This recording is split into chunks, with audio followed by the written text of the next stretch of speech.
Well, I think it's interesting because as Molly said, you heard the numbers, but what's interesting is like the full-time group that works on the Olympics, it's probably like 50 people, and then you've got to get, 3,000 on board with the plan. So, just when you thought there couldn't be another meeting, I mean, we would have meetings to discuss the next meeting, and how are we going to efficiently We call it pre-gaming, Amy. Yeah. Pre-game meeting. I'm just impressed that you dropped NFW in the SVG.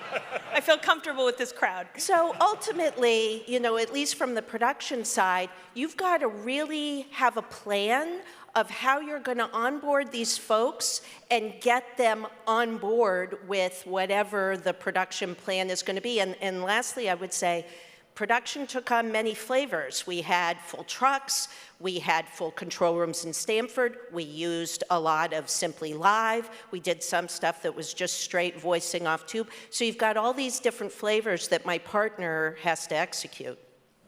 Yeah, Darryl, when you talk about the technical infrastructure that kind of allowed, because you needed maximum flexibility to kind of respond to demand. So walk through, again, here and over in Paris, and sort of the key technologies that really made it happen.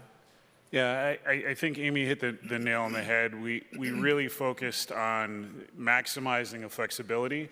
So whether you're in the IBC or out in one of the production hubs in the city center or in Stamford, we wanted to make sure, depending on the story, you had a bunch of tools to use, and that it was relatively seamless to the user. If we wanted to focus more on this day on that event, we could do it with the tools we used.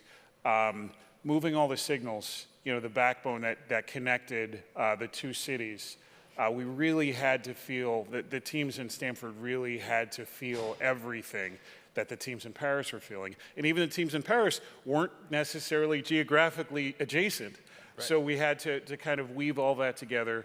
Connectivity had a lot to do with that. Our unbelievable communication system, the comms department, making sure that we could talk at a button's touch to one another.